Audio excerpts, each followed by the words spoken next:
I take this obligation freely, without any mental reservation or purpose of evasion. And that I will well and faithfully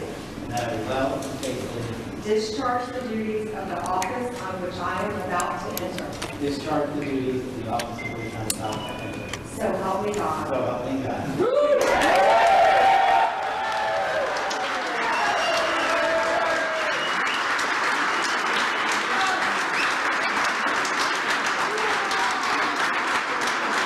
First and foremost, we were just with President Trump, and I just want to thank him. I know he's not here in the room right now, but what a ride we have been on, what a courageous warrior and leader he has been, and the faith and trust he has put in me to lead the FBI is the greatest honor that I'll ever have in my life.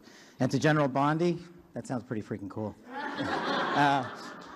Pam, you're my sister, you're my mentor, you're my friend, you're my boss, and the confidence you have placed in me, I will never violate that trust. The men and women of the FBI will be led under your leadership through one standard, the Constitution. So thank you for entrusting me, Pam.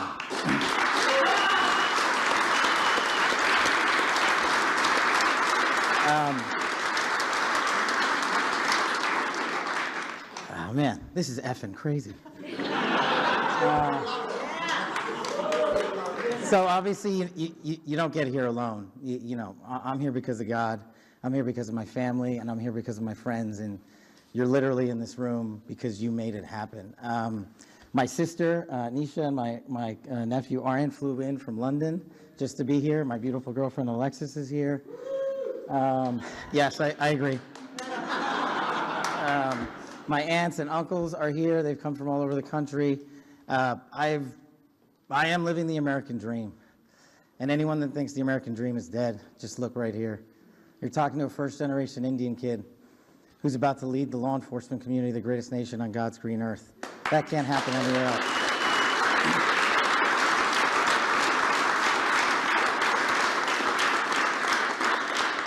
To the senators and the men and women of the United States House of Representatives, you placed an enormous trust in me, an enormous leap of faith. One that I didn't know that I could possibly earn back, but I'm going to spend every single day on this job doing so. The fact that you placed the confidence you did in me has inspired me to reach new heights at this job. I promise you the following. There will be accountability within the FBI and outside of the FBI, and we will do it through rigorous constitutional oversight starting this weekend. Yeah.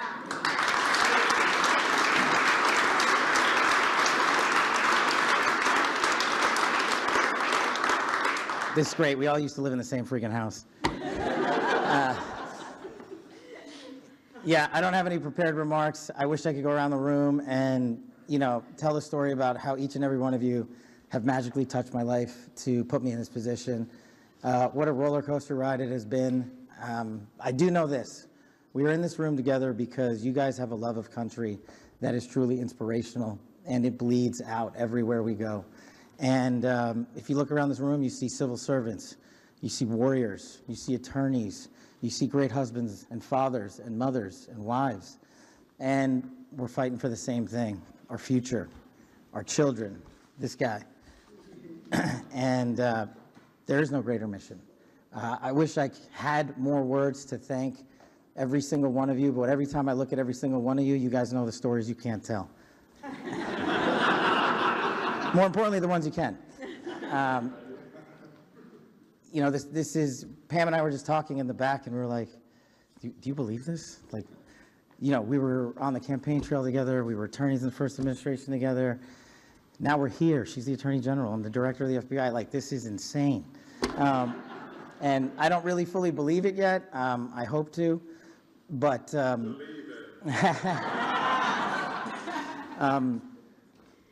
I'm just not here without you guys. And look, I know the media's in here. And if you have a target, that target's right here. It's not the men and women at the FBI. You've written everything you possibly can about me that's fake, malicious, slanderous, and defamatory. Keep it coming. Bring it on. But leave the men and women of the FBI out of it. They deserve better.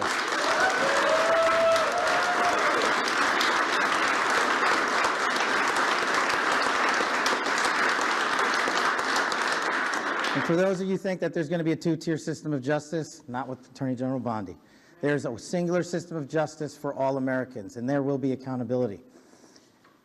And the reason that this mission is so important is simply the following. 100,000 people last year raped.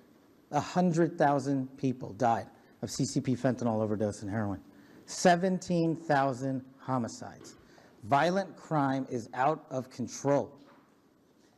We cannot have a United States of America where that is acceptable, where someone dies every 30 minutes, where someone ODs every 7, where someone's raped every 6. That cannot be allowed to continue, and it will not be allowed to continue. Our national security mission is equally as important. Anyone that wishes to do harm to our way of life and our citizens here or abroad will face the full wrath of the Department of Justice and the Federal Bureau of Investigation. And if you seek to hide in any corner of this country or any corner of this planet, we will put on the world's largest manhunt and we will find you, and we will decide your end state, not you. We will uphold the Constitution. We will uphold ourselves to the Constitution. The men and women at the FBI, I have your back because you have the backs of the American people. You will be held to the same high standard. Any deviation from that standard will not be tolerated at this Federal Bureau of Investigation. The men and women at the FBI who make us safe deserve better, and they are going to get it with our leadership and your support. God bless America, and God bless every one of you. I love this country.